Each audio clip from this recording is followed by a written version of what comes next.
Not a super long one today.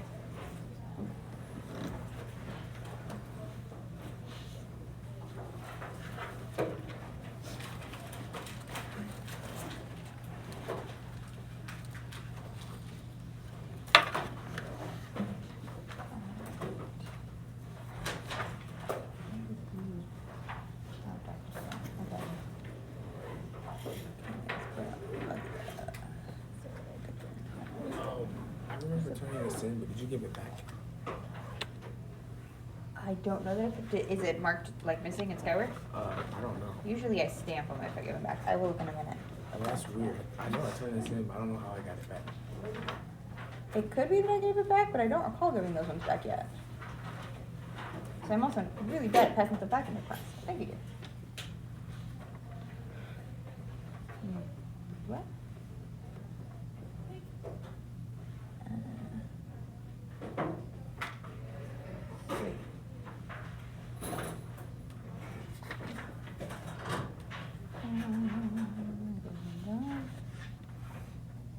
And wow, one of y'all's gonna go deaf because that's really loud.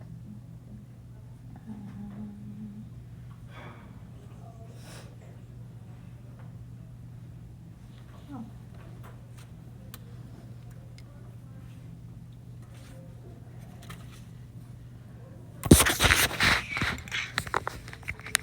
All right, so on page 120, there's this little story here where it talks about you're trying to buy a new car and you're going to replace one of your cars. And we need to help figure out which one makes more sense. You can either replace your compact car with a hybrid, or you could replace your SUV with a big sedan. So we're not going to replace the SUV with a hybrid, but it wouldn't give us the space to haul the stuff we need. But some of the sedans can hold a lot of stuff. So what I want you to know, I want you to try and figure out, is which one's going to save more gas? Which one's going to save more gas, more fuel? Okay? So work with your partner. Work with somebody. Try. See what you get. You have all of that page 120 that's space to work. So it's got a lot of lines. But I want you to try and figure stuff out. We'll go through it here in just a little bit, but I want you to try first.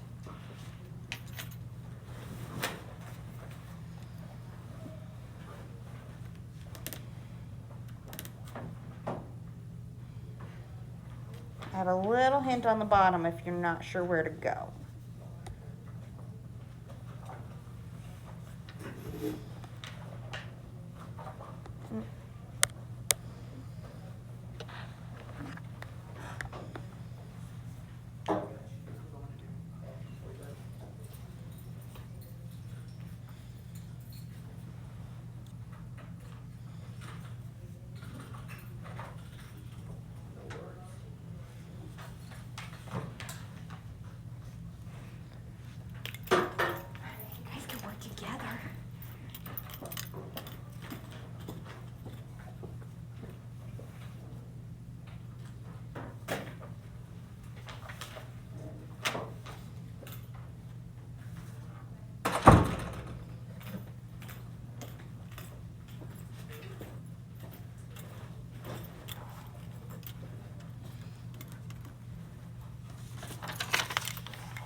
So if you're stuck on how to start, figure out how many gallons it takes for each vehicle to go some arbitrary amount.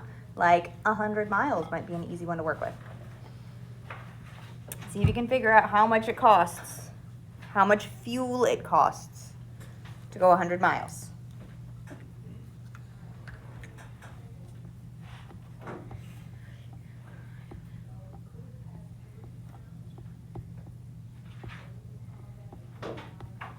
There we go.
So I've just rewritten the information here on what we have. That's what we were told. We got a compact that goes 34 miles per gallon, a hybrid that goes 54 miles per gallon, an SUV that goes 18 miles per gallon, and a sedan that goes 28 miles per gallon. So what I'd want to know is, I don't care necessarily about the miles. I want to know about the gallons. And if I want to know about how much fuel we use, that means I want to know about gallons, which means I'd really like to have my gallons on top. So the way we word this is 1 gallon of gas goes 34 miles for this compact car.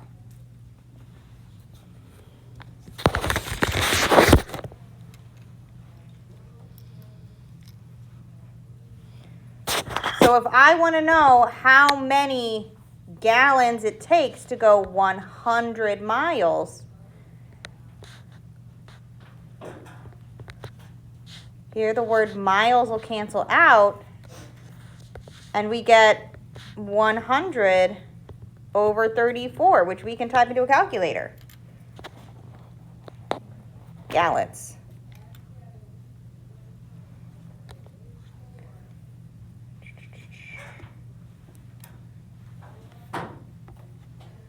So if we want to know how many gallons it takes to go 100 miles, we have 100 over 34. And we get, to get a decimal, you hit the 2 little arrows right there, 2.94 gallons. We'll do 2 decimal places.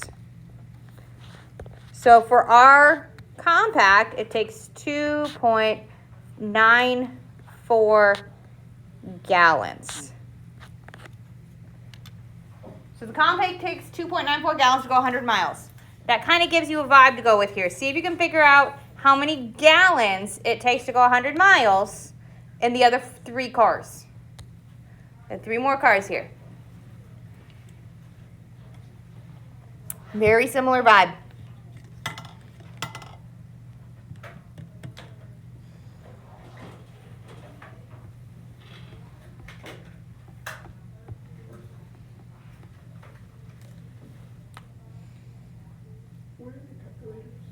Up behind the surfing can.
See if you can figure it out. How many gallons will it take for each of these to go 100 miles?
All right, I'm gonna put mine up here, the ones that I've got.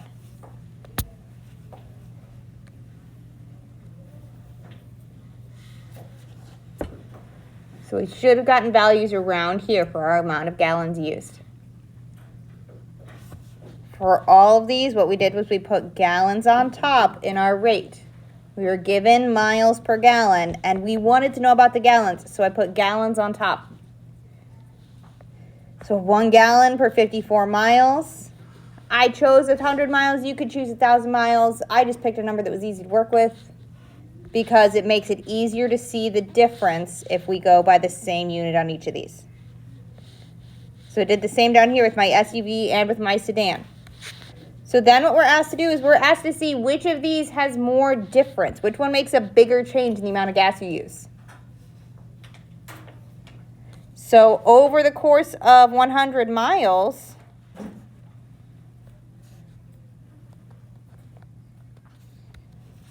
this change saves you how much gas? What's the difference? Call this change A.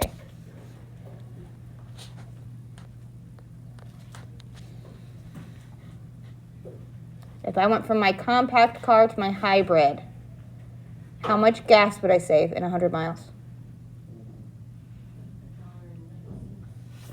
Yeah, well, we're still in gallons, so it's not a dollar, but it's 1.09 gallons. Which would still be about, $4, depending on where you buy your gas. So then let's look at change B. This guy, from our SUV to our sedan. How much does B save? 1.99. So over 100 miles, B does save you almost a whole gallon. What if this was my forever car and I didn't just drive it for 100 miles? What if I drove it over 1,000 miles? Or 10,000 miles? Or 100,000 miles? And I kept my car for its entire life? It would make a big difference over the course of a thing. 100 miles gets you from here to Kokomo and back. Doesn't even get you all the way up to South Bend. Gets you from here to Kokomo and back. So it's a pretty short trip. It still saves me a gallon. But switching from my SUV to a sedan saves even more. Okay? So it makes a bigger impact. And that's what a lot of this is going to be, is this is a unit conversion. This was just a 1 unit conversion. And this whole chapter is going to be about unit conversions, where we're going to do these calculations, kind of plug and chug, flip things around, making reciprocals, if you remember that word.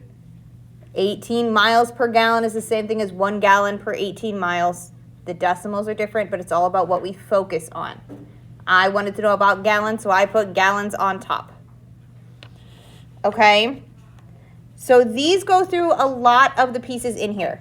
We're going to be using unit conversion. We are going to be using measurements a lot.